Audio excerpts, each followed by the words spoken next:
excluding certain lands from the Beaverhead National Forest and adding them and other lands to the Big Hole Battlefield National Monument, Montana, by the President of the United States of America. A proclamation. Whereas the unsurveyed ENESENW 4 seconds. 24, T2S, R. June 30th, 1939. 53 Stat. 2,544. Lands excluded from Big Hale Battlefield Mont. 17W, p.m., Montana, was reserved by Executive Order No. 1216 of National Monument, Presemble.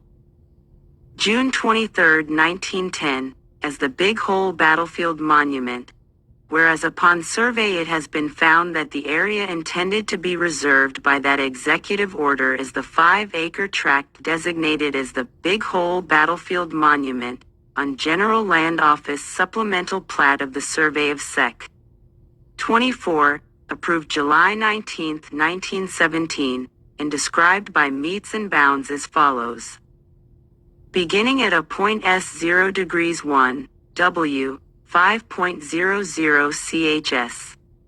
And N89 degrees 42, E, 3.00 CHS. From the northwest 16th section corner of Sec.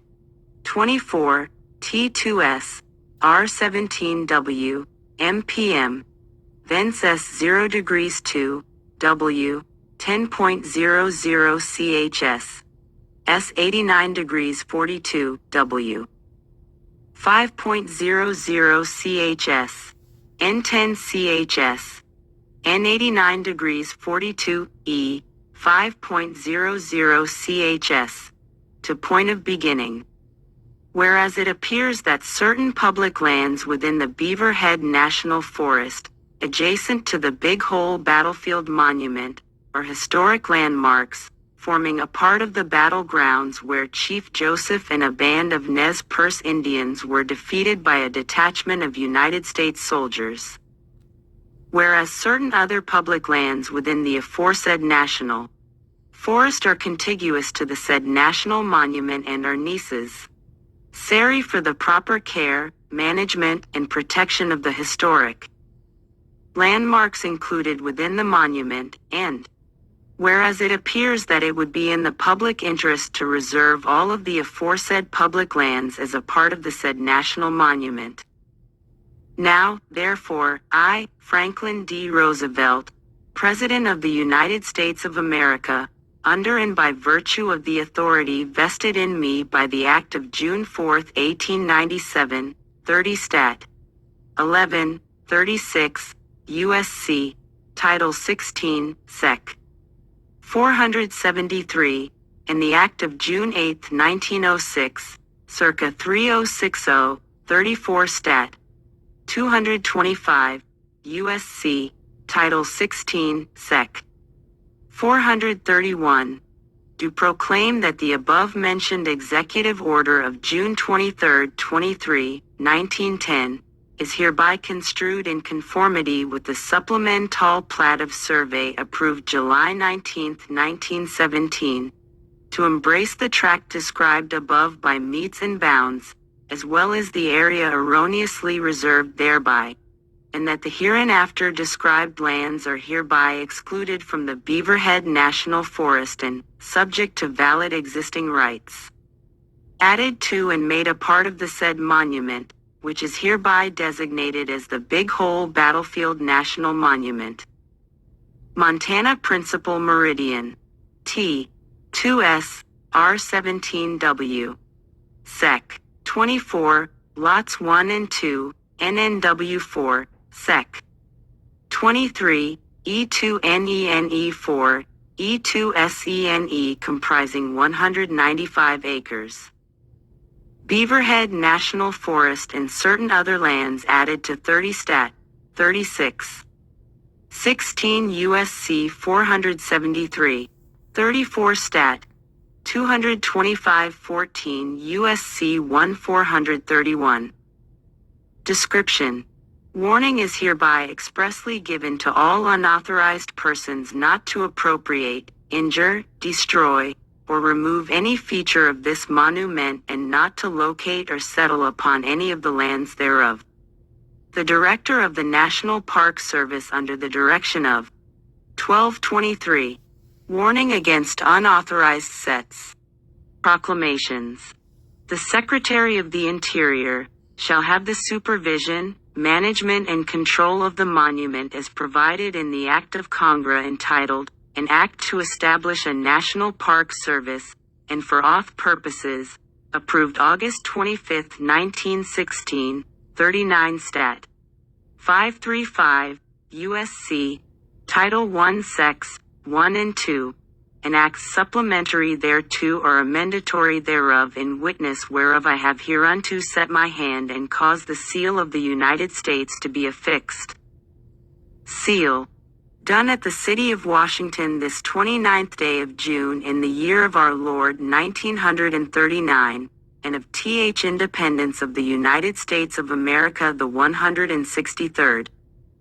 By the President. Cordell Hull, the Secretary of State, excluding lands from the Wapaki National Monument and reserving them for irrigation purposes, Arizona. By the President of the United States of America. A proclamation. Whereas it appears that certain lands which are now a part of the Wapaki National Monument in the state of Arizona, established by proclamation of December 9, 1924, 43 Stat.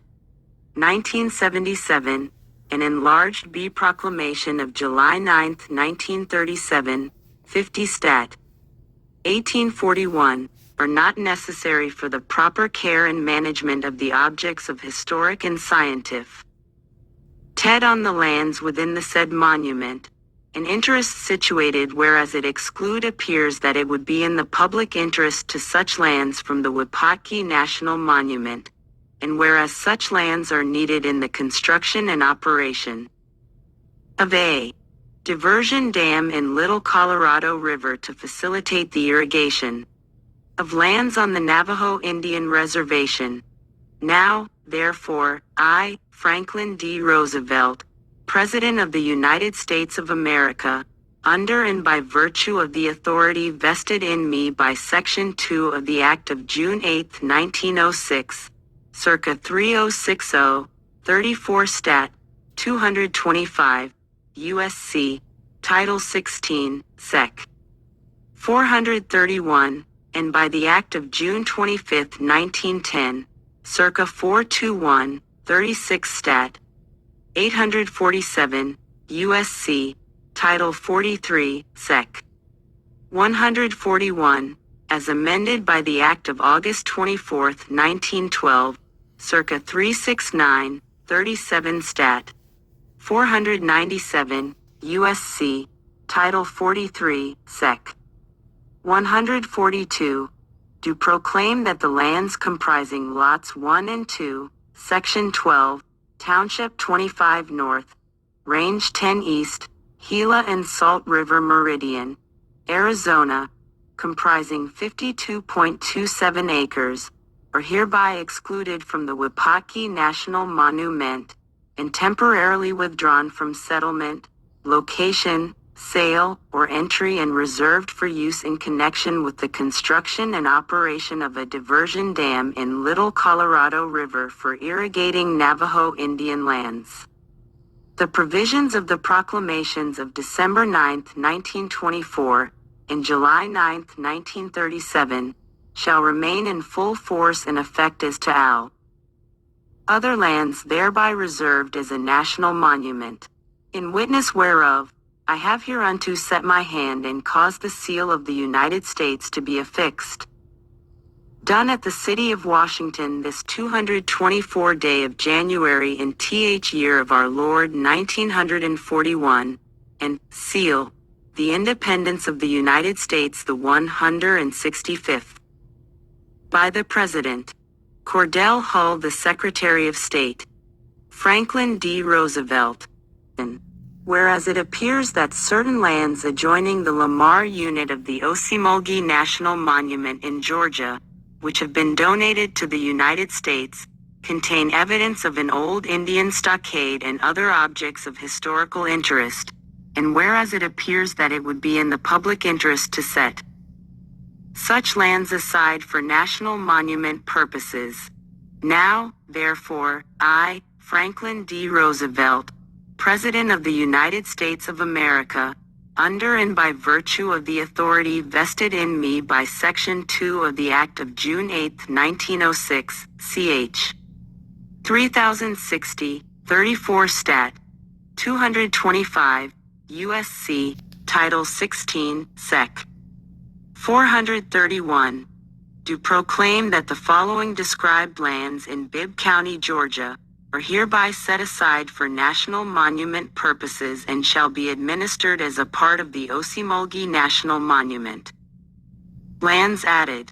Beginning at a concrete monument marking the southeast corner of the Lamar unit of the Ocmulgee National Monument, from which the most easterly corner of Macon City limits in the center of Ocmulgee River bears approximately north 31 degrees 30, west 8,560 feet, more or less, thence south 78 degrees 30, west 1,500.0 feet along the south boundary of the Lamar unit to the southwest corner thereof, thence south 11 degrees 30, east 290.4 feet, thence north 67 degrees 32, east 1,527.85 feet the point of beginning.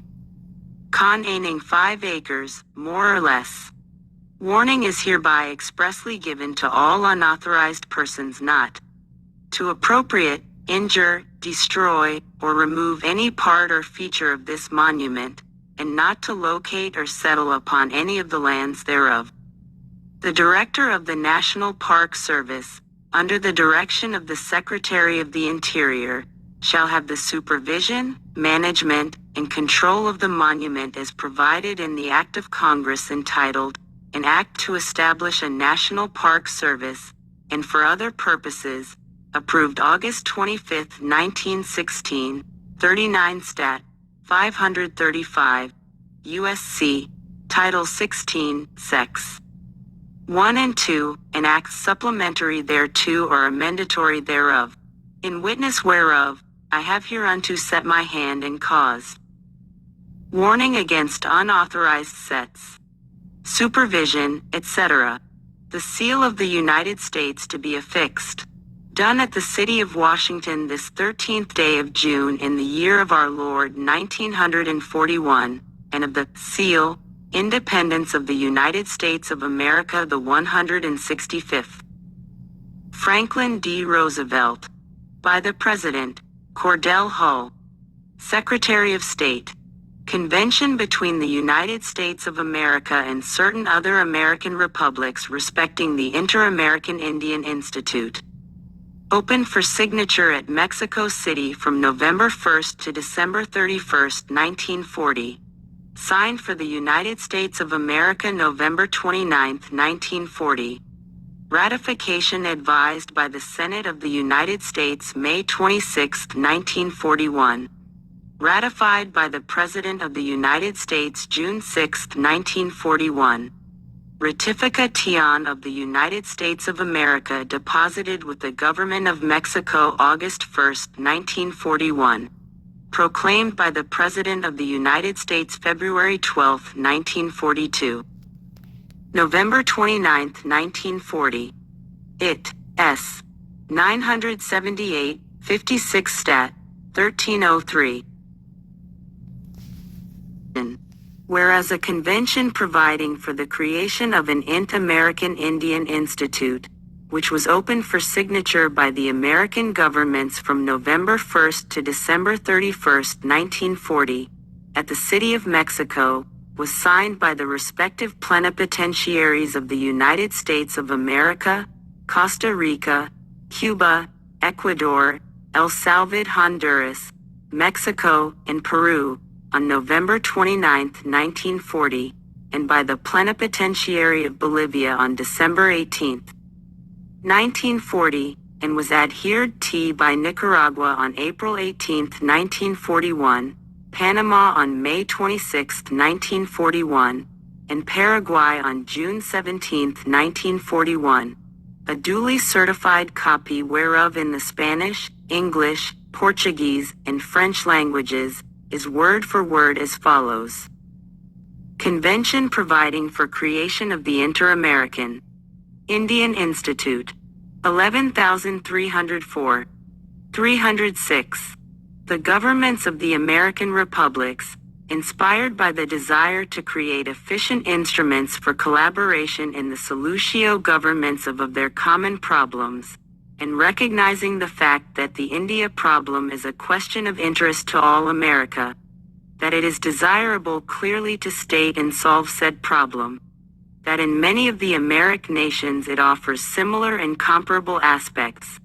The improved said republics further recognize the fact that it is highly desirable clarify, stimulate and coordinate the Indian policies of the vari of the American nations, said policies being construed as the aggregation of desiderata standards and measures that should be applied for integral of the living standards of the Indian groups, and whereas establishment of an Inter-American Indian Institute was recommended for study by the 8th International Conference the American Nations. Assembled at Lima in 1938, in the resolution, that the Continental Conference on Indian Life following an Inter-American Indian Institute and advisability of establish forth the basis for its organization and take the occasion arises, set forth wary steps for its immediate installation and organization, and life study the first Inter-American Indian Conference that was held Pátzcuaro in April 1940. Passed a resolution creating the Inter-American Indian Institute and recommended the conclusion of convention to that end. Now therefore, the governments of the American republics have to conclude the present convention, which will be signed I decided to the manner provided by Article 16, in order to give form to SA recommendations and purposes, and have agreed to the following. The contracting governments hereby agree to elucidate the problems affecting the Indian groups within their respective jurisdictions and to cooperate with one another, on a basis of mutual respect for the inherent rights of each to exercise absolute liberty in solving the Indian problem in America, by means of periodical meetings, means of an Inter-American Indian Institute and of National India Institutes, whose organization and functioning shall be governed by this convention in accordance with the following articles. Article 1. Organizations. The contracting states shall seek to achieve performance of aims and purposes set out in the preamble hereof, by means of following organizations. 1. An Inter-American Indian Conference. 2. An Inter-American Indian Institute, managed by a governing board. 13. National Indian Institutes. In its own right, every state may be represented at the conference and on the governing board of the Institute. Article 2. Inter-American Indian Conference. 1. The General Conference shall be held at intervals not exceeding 4 years. The seat of the conference and the date at which each Congress is to meet shall be determined by the preceding conference. However, the date scheduled for a meeting may be advanced or postponed by the organizing government, at the request of 5 or more of the participating governments. 2. The government of the nation constituting the seat of the conference, hereinafter referred to as the organizing government, shall fix the place and final date of the meeting. Said government shall likewise extend invitations to the conference through the proper diplomatic channels at least 6 months in advance, sending therewith the respective agenda. 3. The conference shall be composed of delegates appointed by the member governments and by a representative of the Pan-American Union. An effort shall be made to include members of the national institutes and Indian members among the staff of the delegations. Each member state shall have 1 vote. 4. Persons of recognized interest in Indian affairs may also attend los observers, provided they are invited by the organizing government and authorized by their respective governments. Such persons shall not be entitled either to speak or to vote at plenary sessions and shall only be entitled to express their opinions through the official delegations of their respective countries, but may participate in discussion at technical committee sessions. 5. The expenses of organizing and carrying out the conference shall be paid by the organizing government. 11,310. Article 3. Inter-American Indian Institute. 1. The first seat of the institute shall be the capital of any American state chosen by the governing board of the institute. The government of the nation accepting establishment of the institute shall furnish premises suitable for the functioning and activities of the institute. 2. The office of the Inter-American Indian Institute is temporarily placed under the auspices of the Government of Mexico, with headquarters in the City of Mexico. Article 4. Functions of the Institute. The Institute shall have the following duties and obligations, except that it shall not have functions of a political character. 1. It shall act as a standing committee for the Inter-American Indian conferences, and shall be custodian of the reports, papers, and archives thereof. It shall cooperate in the execution and contribute towards the fulfillment of the resolutions adopted by Inter-American Indian conferences, as well as those arising from this convention, within the sphere of its duties. It shall further cooperate. 11,312 with the organizing government in the preparation and holding of the Indian Conference. 2. It shall solicit, collect, arrange and distribute reports on the following. A. Scientific investigations in regard to Indian problems. B. Legislation, jurisprudence and administration of Indian communities. C. Activities of any institutions interested in such groups. D. Material of all kinds utilizable by the governments as a basis for development of policies looking to economic and social improvement of living standards among Indian communities. E. Recommendations made by the Indians themselves in regard to any matters of concern to their people. 3. It shall initiate, direct and coordinate any scientific investigations and inquiries immediately applicable to the solution of Indian problems, or such investigations and inquiries as may, even though not immediately applicable, contribute to better knowledge of Indian life. 4. Publish periodically any magazines or such other material as may from time to time think fit, land carry on publicity work by means of films, phonograph records and other adequate means. 5. Manage the funds provided by the American nations and accept any other contributions of whatever nature they may be, from public or private sources including personal services. 6. Cooperate in an advisory capacity with the Bureaus of Indian Affairs of the American nations. 7. Cooperate with the Pan-American Union and seek its cooperation for the realization of these aims common to both. 8. Create and authorize the establishment of advisory technical committees, in agreement with the respective governments. 9. To promote, foster and coordinate the training of men and women, experts devoted to the problems of the Indian. 10. To encourage the exchange of technicians, experts or advisors in matters affecting Indians.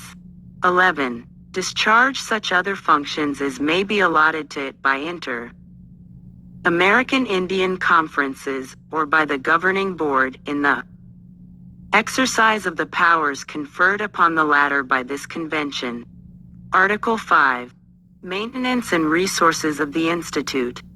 1. The patrimony and the resources of the Inter-American Indian Institute for its maintenance shall consist of the annual quotas paid by the member countries, as well as of funds and contributions of any kind that the Institute may receive from a merry one can persons or institutions and of funds derived from its publications. 2. The annual budget of the Institute is fixed at $30,600 U.S. currency. This budget is divided into 102 units of $300 each. The annual quota of each contributor is determined by assigning to each a certain number of units, according to the total population, as indicated in the attached table, but to no country having an Indian population of less than 50,000 shall there be assigned more than 1 unit.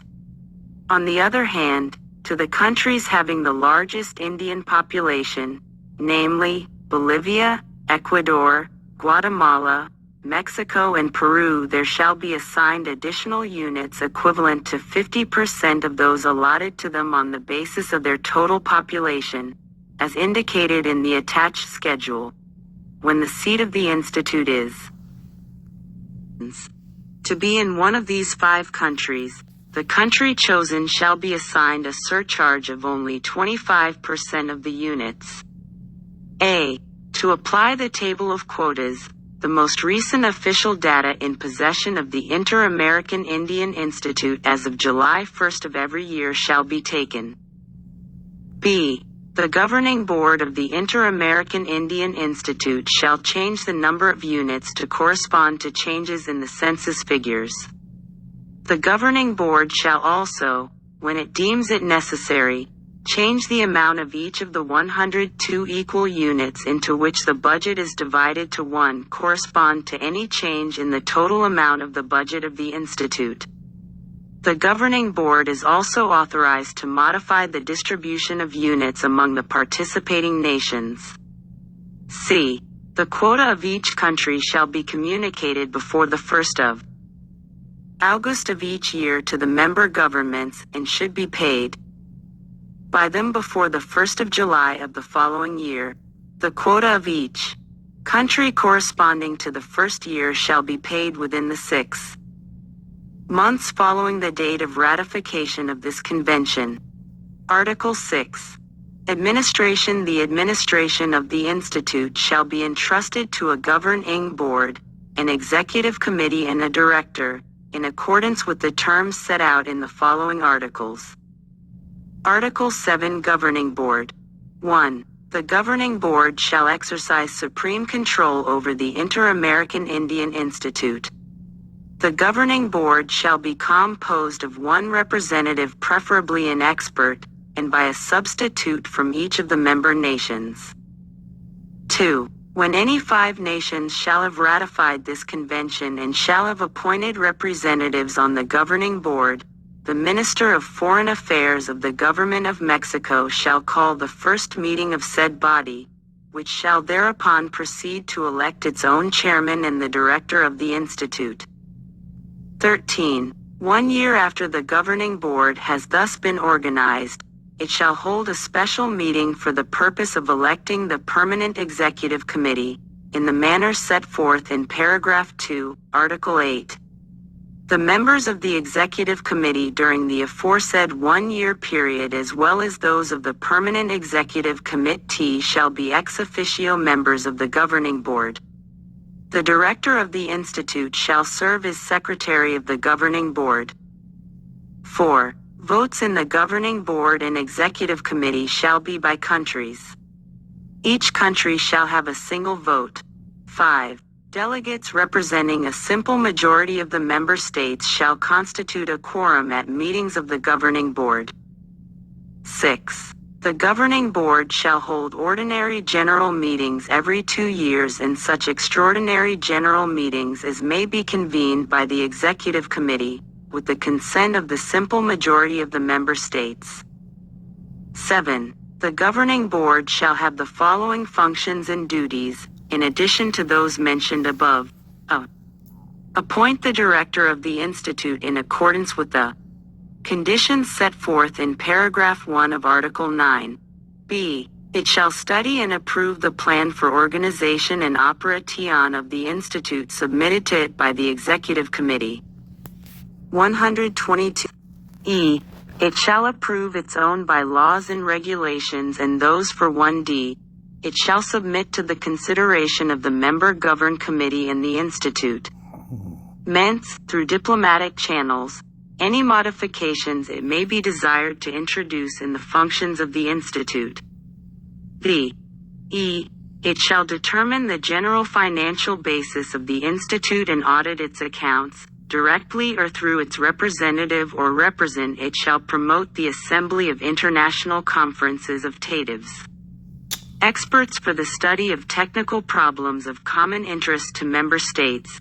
To this end it may request of the respective governments that they appoint experts to represent it at said conferences, which shall meet at such places and dates as the governing board may determine. Article 8. Executive Committee.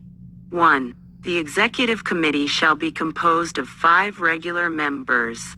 They shall be citizens of different countries participating and must be preferably persons well acquainted with the Indian problem or well informed in sociological matters. Each one of the 5 states represented in the Executive Committee shall appoint a substitute to act in the absence of the respective member. 2. Regular members shall be elected for a period of 5 years, and the election shall be so arranged that their number shall be renewed to the extent of 2/5 on one occasion, and 3/5 on the succeeding one. To this end, of the first members so elected, 3 shall hold office for 5 years and the other 2 for 3 years. Both the permanent and the alternate members can be re-elected.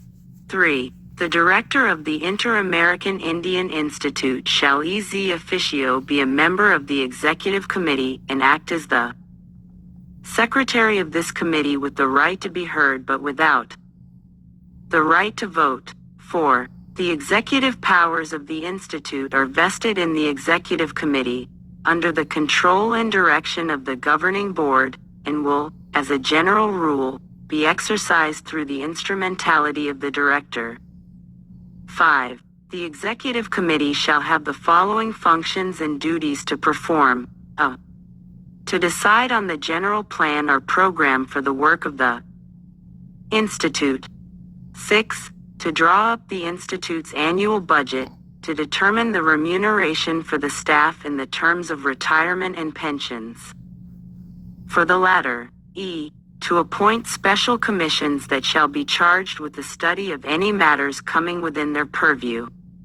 D. To authorize the publications of the Institute.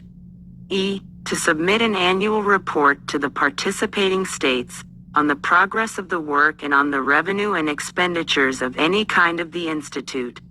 A similar report shall be laid before every ordinary meeting of the Governing Board. To call extraordinary meetings of the Governing Board, with the consent of a simple majority of the member states, to organize and hold in agreement with the governments or entities concerned, any meetings, conferences and international assemblies that the Governing Board may promote. 6. When the Governing Board is integrated as set forth by this Convention, the Provisional Executive Committee appointed by the Pátzcuaro Inter-American Conference on Indian Life shall submit to it a report, and it shall continue in office for a period of 1 year as 1231. Established by Article 7, Paragraph 3, but subject to the provisions of this convention. The Standing Committee of the aforementioned conference shall cease to exist when the Governing Board is integrated, and the functions thereof shall be vested in the Executive Committee. Article 9. The Director. 1. The Director of the Institute must be a person admittedly competent in Indian affairs and possess a comparative knowledge of Indian problems in the various American states. He shall retain office for 6 years. He shall be the head of the Institute, and shall answer to the Executive Committee for its satisfactory progress and operation. 2. The Director shall decide upon the plans, work and activities of the Institute, within the general program marked out by the Executive Committee and the bylaws referred to in Article 7, Paragraph 7. 7. Section C. And besides, the following powers and duties shall be vested in him. He shall, with the approval of the Executive Committee, appoint the personnel of the Institute. He shall endeavor, in so far as possible, applicants being equally competent, to distribute positions among nationals of the various member states. B.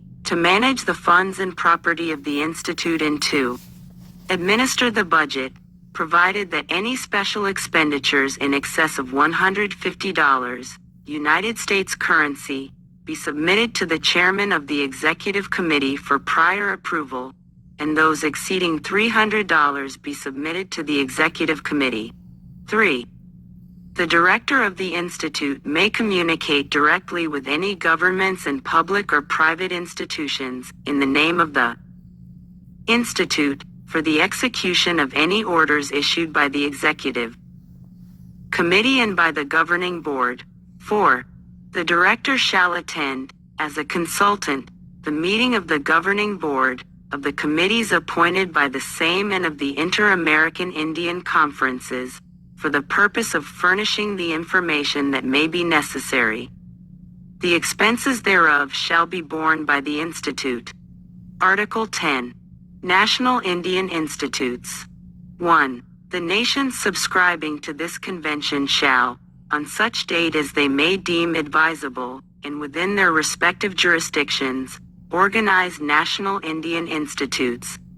The functions of said institutes shall, by and large, consist in stimulating interest in and furnishing information about Indian matters to any persons and to public and private institutions. Such national institutes shall further carry out any studies on these questions that may be of particular interest to the nation concerned. 2. National Indian institutes shall be affiliated to the Inter-Ameri. 41,330. Can Indian Institute, to which they shall submit an annual report. 3. The financing, organization and regulations of said national Indian institutes shall be matters falling exclusively within the purview of the respective governments. IA National Indian Institute for the United States of America was established in the Department of the Interior by Executive Order 8930, signed November 1, 1941. 6 Federal Register 5613. The official languages shall be English, Spanish, Portuguese, and French. The Executive Committee shall authorize special transitions into these and into American Indian languages when it may deem fit. Article 12 Documents. Governments participating shall send to the Inter-American Indian Institute 2 copies of any official documents and publications in any way connected with the functions and aims of the Institute, to the extent allowed by the domestic legislation and practices of country. Each. Article 13. Mail and postal privileges. The high contracting parties agree to extend to the Inter-Ameri. Can Indian Institute forthwith, the domestic and international postal privilege established by the Postal Union of the Americas concluded in the City of Panama on December 22, 1936, and to ask the members of the Union who have not subscribed to the present convention to grant to it the same privilege. Article 14. Special studies. The expense of any studies or investigations especially agreed upon by one or two of the participating nations shall be borne by the countries involved. Article 15. Each of the high contracting parties recognizes the legal entity of the Inter-American Indian Institute. Article 16. Signature and ratification. 1. The government of the United States of Mexico shall send to the American nations a copy of the present convention, so that they may, if it meets with their approval, express their adherence thereto. To this end any governments so adhering shall furnish their respective diplomatic or special representatives with the necessary powers to sign the convention. As and when the convention is signed by each of the states, they will submit said convention to necessary ratification. 2. The original of the present convention in English, Spanish, Portuguese, and French shall be deposited with the Ministry of Foreign Affairs of the Government of Mexico and shall be open to signature by the American governments from November 1st to December 31, 1940. The American governments that after the 31st of December 1940 shall wish to subscribe to the present convention shall make notification thereof to the Minister of Foreign Relations of the Government of Mexico. 3. The instruments of ratification shall be deposited with the Ministry for Foreign Affairs of the Government of Mexico, which shall 50 Stat. 1657. The Government of the United States of Mexico. You don't hear that every day, do you? Inform all the American governments of the deposit of each ratification and the date thereof, forwarding to them the text of any declaration or reservation which may accompany them. 4. Any ratification which may be received after the present convention becomes effective shall have effect 1 month from the date of the deposit of such ratification. Article 17. Denunciation. 1. Any of the participating governments may denounce the present convention at any time by notifying the Government of Mexico in writing to that effect.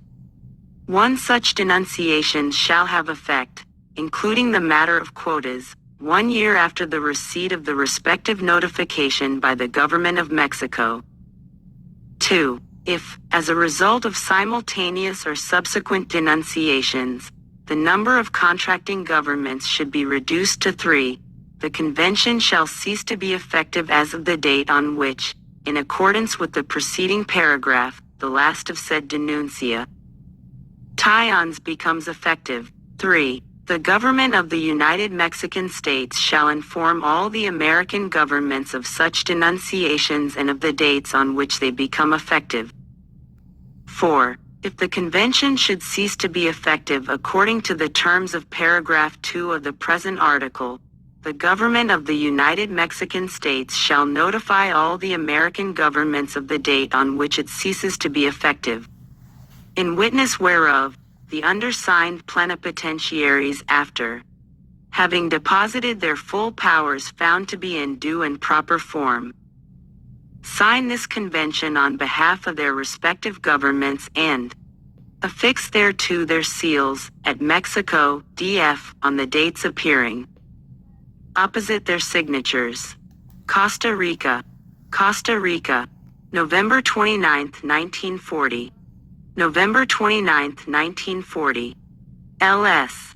Cuba, Carlos Manuel Escalante, Cuba, November 29, 1940. November 29, 1940. LS. LECUADOR. Jose Manuel Carbonell, Ecuador, 41,338.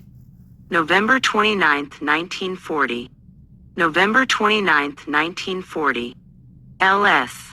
Cesar Coloma Silva, El Salvador, November 29, 1940. November 29, 1940. Hector Escobar Serrano, United States, LS. United States, November 29, 1940. LS. November 29, 1940. Josephus Daniels. 18. Licenciado Ezequiel Padilla.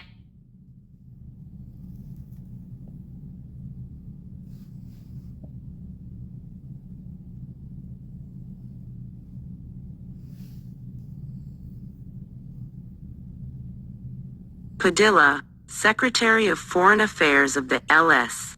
Luis Fernan Cisneros, certifies that this document is a true copy of the original text of the States of America in the city of the United Mexican States, Mexico, DF, as agreed in the First Inter-American Indigenous Congress, Inter-American,